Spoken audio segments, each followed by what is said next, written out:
Ces boissons énergisantes, du soda enrichi en taurine, ginseng et caféine sont à nouveau pointées du doigt.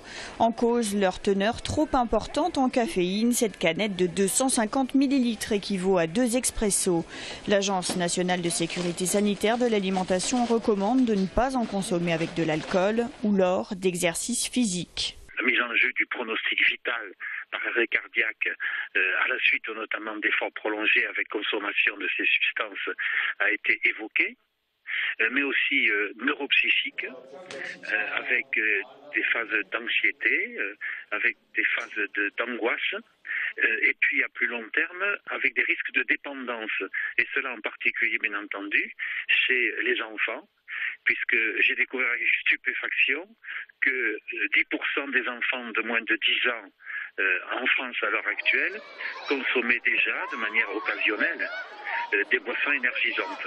Le rapport révèle également que dans plusieurs cas, la seule consommation de ces boissons pourrait occasionner des problèmes. Un rapport que le député PS de la Haute-Garonne, Gérard Bapt, n'a pas attendu pour tirer la sonnette d'alarme. L'an dernier, il proposait une taxation de ces boissons, acceptée par le gouvernement. Cette idée avait été bloquée par le Conseil constitutionnel. En disant on ne peut pas taxer une boisson qui ne contient pas d'alcool si c'est son mélange avec de l'alcool qui est nocif. Aujourd'hui, cette argumentation tombe avec le rapport de l'ANSES. Le député compte bien remonter au créneau dès la seconde quinzaine d'octobre et redéposer un amendement lors de la discussion du projet de loi de financement de la sécurité sociale.